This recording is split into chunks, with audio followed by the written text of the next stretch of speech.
In the last video, I took a close look at Morrisville Borough in Pennsylvania on one side of the Delaware River, and Trenton, New Jersey, the capital of New Jersey, directly across from Morrisville on the other side of the river. My name is Michelle Gibson.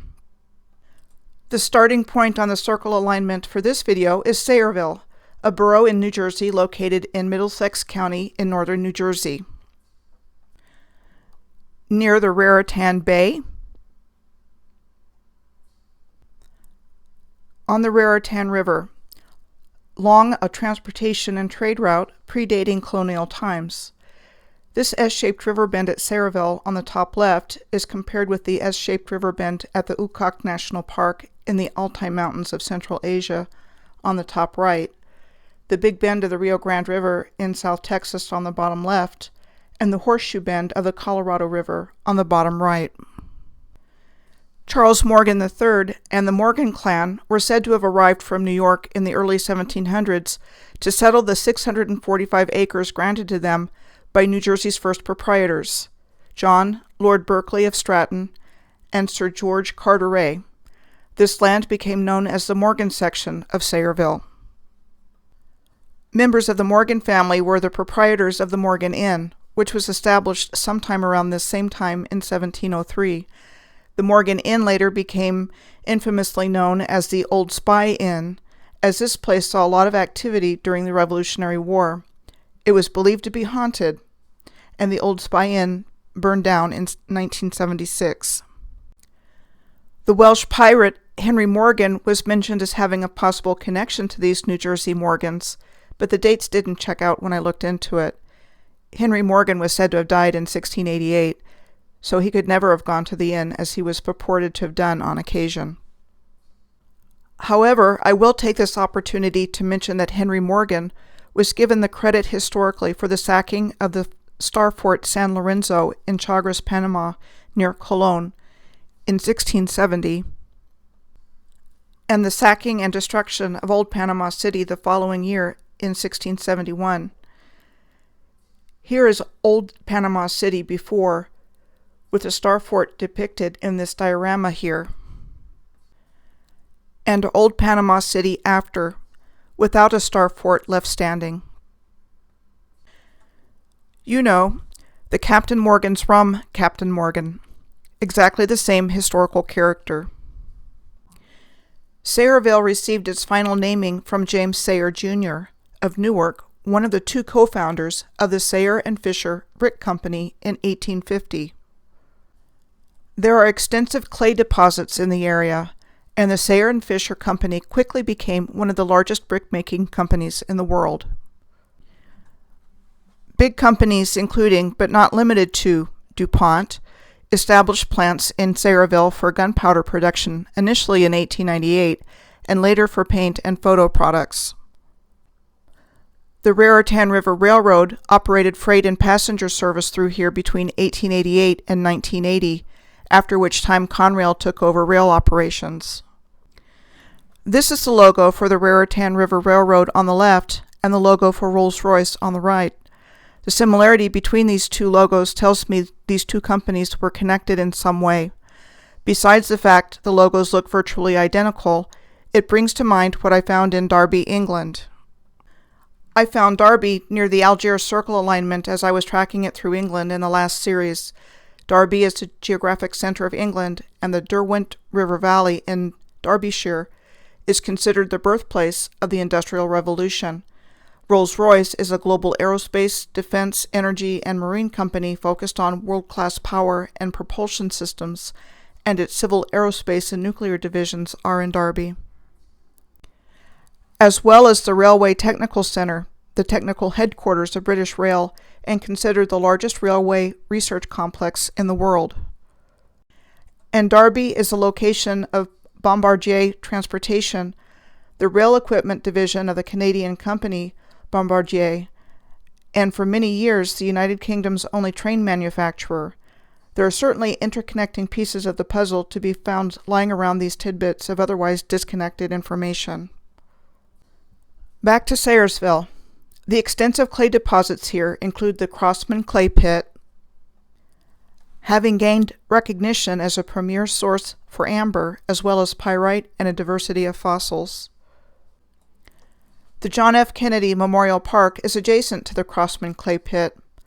Look at all the swans and koi fish here at the park, and pay no attention to the man-made water's edge. Moving on from Sayreville, the alignment enters the Raritan Bay, which has a number of places at which to look. I'm going to start by looking at the Navesink or Navesink Twin Lights, next to a long and narrow land feature called Sandy Hook Island. While these two places are a distance east off of this particular alignment, they are both noteworthy. The Navesink Twin Lights are on the headlands of the Navesink Highlands, overlooking Sandy Hook Bay, the entrance to the New York Harbor and the Atlantic Ocean.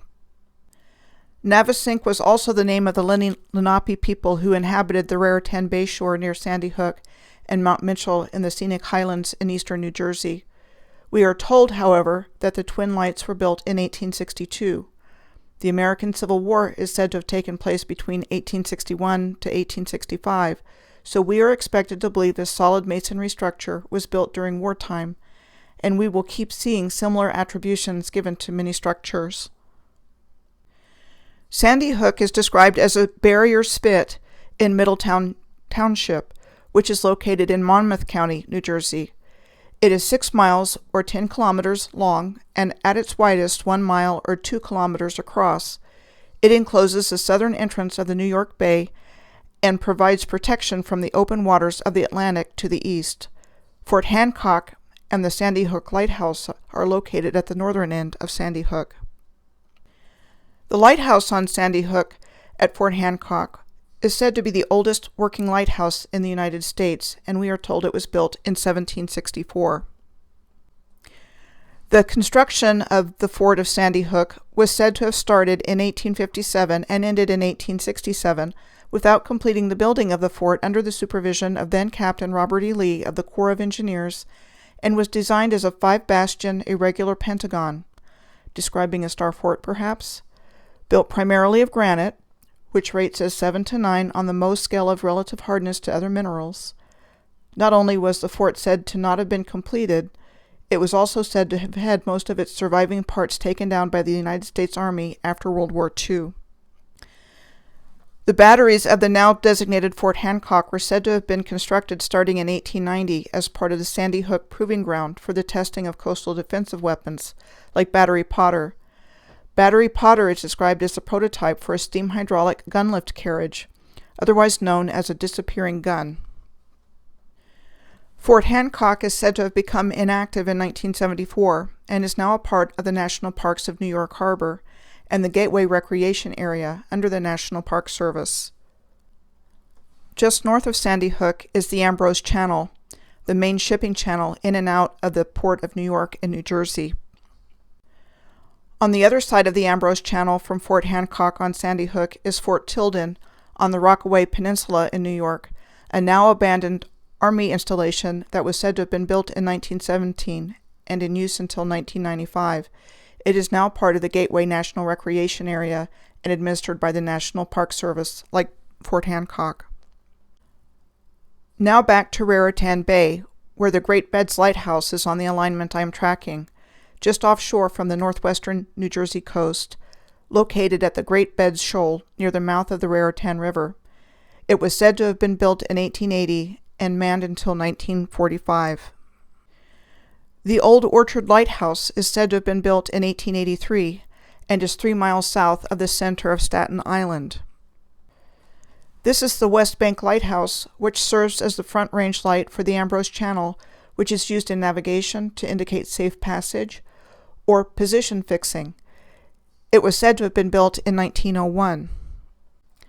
The Staten Island Lighthouse on Richmond Hill is the rear range light for the Ambrose Channel, a 90-foot high or 27-meter tower said to have been built in 1912 and is 141 feet or 43 meters above sea level. This is the Coney Island Lighthouse on the western end of Coney Island in Seagate and situated east of the Ambrose Channel of New York Harbor. It was said to have been built in 1890. The Romer Shoal Lighthouse is situated between the ship channels of Ambrose, Swash, and Sandy Hook, and is approximately 3 miles or 5 kilometers north of the Sandy Hook Lighthouse.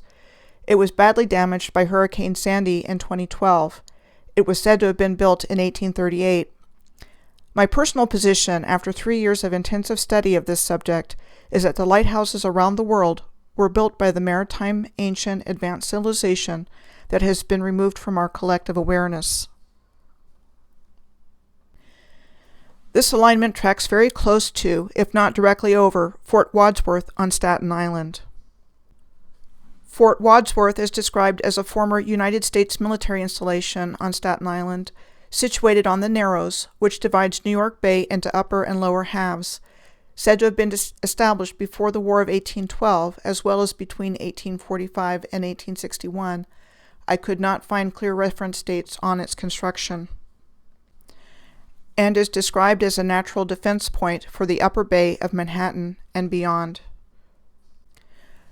This sturdy structure was closed in 1994 and is now also administered by the National Park Service's Gateway National Recreation Area. On the southern side of the other end of the Verrazano Narrows Bridge from Fort Wadsworth on Staten Island is Fort Hamilton in Brooklyn. Fort Hamilton is an active United States Army installation. This is the Fort Hamilton Community Club, the high school for the community of Fort Hamilton, the historic Fort Wayne Theater of Fort Hamilton, which was said to have opened in 1927 and closed in 2005 to become a supermarket in 2007, and Fort Hamilton Community Real Estate for sale. John Paul Jones Park, named for the naval hero of the American Revolution, is on the northern side of the Verrazano Narrows Bridge with its cannon and obelisk. The rest of the southwest corner of Brooklyn is the neighborhood of Bay Ridge. This was the Bliss Castle on the Bliss Estate, said to have been built by the wealthy manufacturer Eliphalet Bliss, and after he died, his will stipulated it could be sold to New York City at less than market prices if it was used as parkland. So his former estate became first Bliss Park and then later Owl's Head Park, and all of the original infrastructure on it has long been removed, having been demolished in 1940. This is the Union Church of Bay Ridge, with cornerstones said to have been laid in 1896 for 2 church congregations, one Presbyterian and the other Dutch Reformed, with its beautiful heavy masonry. And this was the historic Crescent Athletic Club boathouse in Bay Ridge. It burned down in 1904. I will pick up the alignment in Upper New York Bay in the next video.